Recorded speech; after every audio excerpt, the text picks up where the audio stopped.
top two teams in the CSC1 battle it out for outright first place in the league as Adirondack squares off with Holland Patton. But first, time for tonight's big game. It's hockey night in New Hartford as an old rivalry is renewed between the Spartans and Whitesboro Warriors at the Rec Center. These two teams have battled back and forth for years. Whose turn is it tonight? After a scoreless first, the lamp is lit in the second. Opening up the scoring is Andy Haydes, who rips it top corner where Mama hides the cookies. Warriors take the lead. 4 minutes later, fresh off a penalty kill, Whitesboro now even strength. Hopping onto the ice is Andrew Maycock, who gets the stretch pass from Noah Scranton, comes in alone and buries it. A little what's up to his student section, and the Warriors are up 2.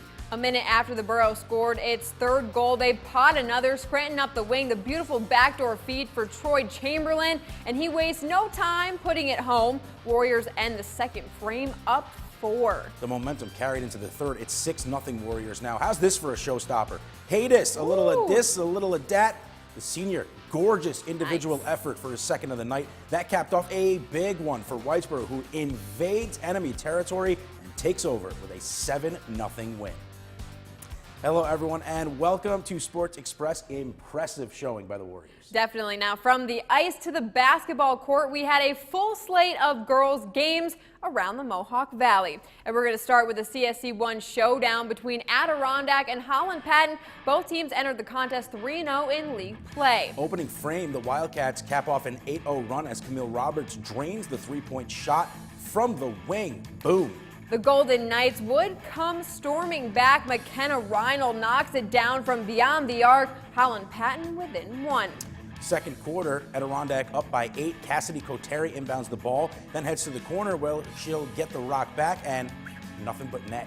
Knights trailed 19-14. Then time winding down in the half, Hannah Miller has her shot blocked. She gets it back, finds Roberts, same spot as before. Money. This one would need extra time to determine a winner. Adirondack defeats Holland Patton 59-54 in overtime. The game in Whitesboro, the Warriors hosted the 10-1 VVS Red Devils in a non-league contest.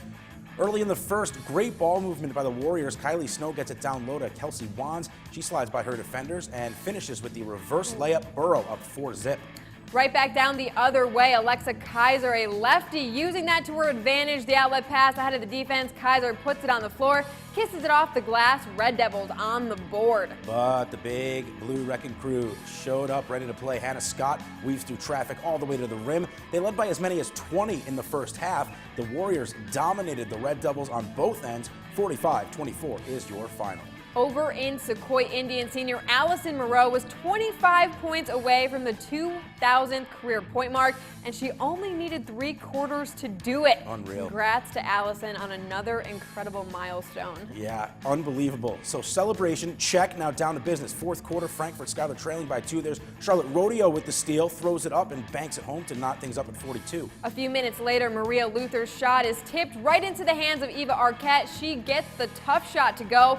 Frankfort back on top by 1. But after scoring her 2,000th career point, Moreau wasn't done. Tied at 48, she spins out of a triple team, count the layup and the foul. Sequoia with a 3-point edge. And with less than a minute to go, Moreau drains the dagger. She finished with 37 points. As the Indians edge Frankfort Schuyler 54-48. In the CSC2, it was a battle between West Canada Valley and Herkimer on the hardwood.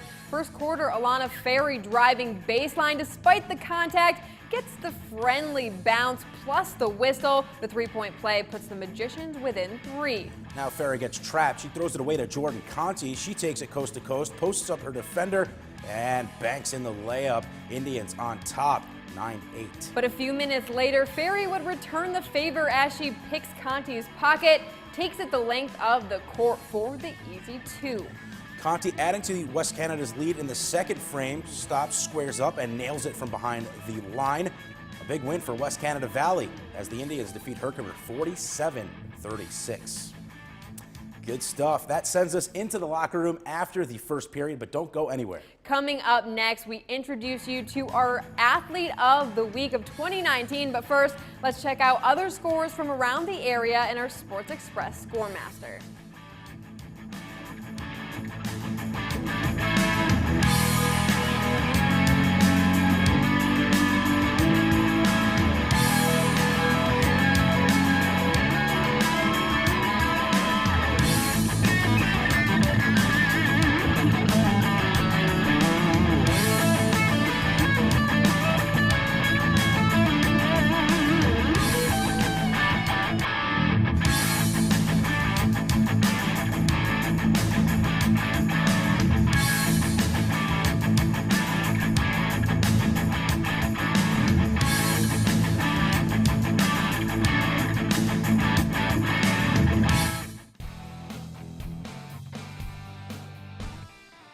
If you want to join the conversation on Twitter, use hashtag SportsExpress. To you by Scalzo, Zogby and Wittig, Raymore and Flanagan, and Martin Harding and Mazzotti. Welcome back to Sports Express. It's time now to unveil our latest athlete of the week. Yeah, he was a star on a section title winning football team, and now he's trying to lead his basketball team to the same feat. Josh Ernst of the Holland Patton boys basketball team is a one-man scoring machine. He currently leads the Golden Knights in offensive production with just under 24 points per game and has been on a tear of late, averaging nearly 28 points in the last 5 contests. Last week, Ernst went off for a career-high 43 points against Waterville and followed it up with a 15-point performance the next day against VVS, leading HP to the VVS Holiday Tournament Championship. Being a very tall guard allows him to see certain lanes on the court others may not be able to see. He said that while he enjoys being able to contribute night in and night out, playing a sport he loves with teammates he loves is what makes it truly special. It's really an unreal feeling, and I'm just glad that I get to play with all my best friends, and just to be out there with all of them just means the world to me. I could shoot a little bit, but I really don't. I'd rather just attack the basket.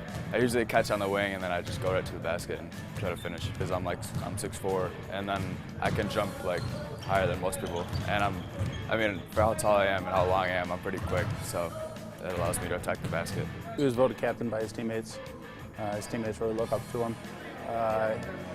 He's a leader with the way that he plays on the court, and a lot of people look at how he shows up on game day and what he brings to the table. There's been some games like Canastota game. We were playing really bad, really poorly, and he brought a lot of energy on our run that we made. And at halftime, I think he had 16 points. I think our team had 22. We were playing awful, and we just go, how did Josh? Sometimes it's just he's just there to get the points for us when we need them the most. A lot of our offense is predicated around getting the ball out and just getting out in open space. And I don't think there's anyone that can stop him if he gets the ball. Even if they have 2 defenders back and he gets the ball at half court, and if he has to beat 2 guys to the hoop, he's quick enough off the dribble to get around him. But he's so smooth going in either direction that he can really elevate and finish at the rim really well. If you know of a high school athlete who deserves to be our athlete of the week, here's our contact info. Call, email, hit us up on social media. If you're a coach, AD, parent, a teammate, best friend, whatever, just send us who you would like to be nominated and why. Give us some stats and a story, and we'll give you a shot. All featured athletes receive a plaque courtesy of CNY Awards and Apparel. I'm still waiting for mine. You'll be waiting a long time. You haven't nominated me yet. Like I said, you'll be waiting a long time. Fair enough. That'll bring us to second intermission here on Sports Express. Still more to come your way. After the break, we will head back to the ice. The Utica College Pioneers return from winter break to host Skidmore at the Aud.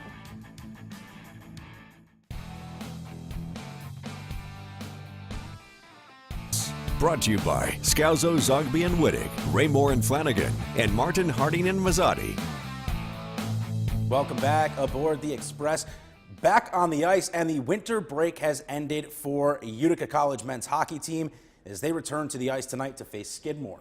Yeah, the Pioneers ended 2018 winning 4 straight. They look to kick off the Rust in a non-conference contest. Yeah, hopping into this one right away. Second period, UC down 1. JT Intellisano takes the shot. Shoulder save, but putting home the rebound and tying up the game is Jared Fitzpatrick. Nearly 7 minutes to go that go by, deadlocked at 1, but that all ends with Intellisano, who gets the pass in the slot and rips it off the post and in. The Rome native having himself a night. 2-1 Utica. In the third, it's 3-1 UC now. The local boys doing work for the Pioneers as Joey Rutkowski, also of Rome, stuffs it 5-hole. And Utica scores 5 unanswered goals in the last 2 frames as they win their 5th straight 5-1. What rust? What rust? As expected, goalie Thatcher Demko was recalled by the Vancouver Canucks today, seemingly for good and possibly ending his tenure with the Utica Comets. The move comes after the big club dealt goalie Anders Nilsson to the Ottawa Senators along with Darren Archibald on Wednesday. Don't know if fans have recovered from the RG. I still haven't. Yeah. definitely weird not to see him in a Comets uniform. Just sad. It is. The Canucks got goalie Mike McKenna in return, but how about this? He was claimed by the Philadelphia Flyers today Brutal. before he could be sent to Utica, and so the Comets were forced to sign Alex Sekeloropoulos. Good thing we have extra time. Yeah, Sekeloropoulos. That's it. Alex Sekeloropoulos to a PTO to back up Ivan Kolbakov, another difficult name, in tomorrow's game against the Cleveland Monsters. So if this is indeed the end of Demko's tenure with the Comets, he certainly left his mark in Utica. In 107 career games over 3 seasons, Demko posted a record of 55, 35, and 12, along with a 2.56 goals against average and a 9.15 save percentage. He's the franchise's all-time leader in both single season and career wins. Is it bad that I kind of hope Alex doesn't play a game while I'm reading highlights? Yeah, a little bit. Is it? I just can't say that name. There's Yeah. been some tough names. I mean, I'd get used to it, but Yeah. Ivan Kulbakov I can do. Yeah, you that know- one, I don't know. Off the air, when I said it, and when I was reading that and practicing for it, I was nailing it. Yeah, you were. was you said nailing it. You it. said it right earlier too. Yeah. I was like, go Spencer, and I'm just like, I'm not saying it though. I was nailing it, and then Sekeloropoulos. Yeah. Yeah. I mean, you make it sound a little easier than it looks, because that looks so. Just a little bit. Just a little bit. All right, let's take a look at what's coming up tomorrow. We have the Mohawk Valley Basketball Classic, 6 games, all at Utica College. Game 1, we have Hamilton versus Edmiston. That's at 10. Then game 2, Holland Patton versus Utica Academy of Science at noon. Then at 2, Cooperstown versus Sherburne Earlville. We're not done. 4 o'clock, Herkimer versus West Canada. Then we have VBS versus Loudville at 6, and the nightcap seems to be a great one, RFA versus Proctor. All should be good matches, but definitely looking forward to that final bout there. Yes, long day, and I feel like that will just end it on a high note. Absolutely. Absolutely. So for Alicia D'Addario, Alex Sekeloropoulos, I'm Spencer Davidson. That's it for us. We'll see you back here next Friday night for another edition of Sports Express.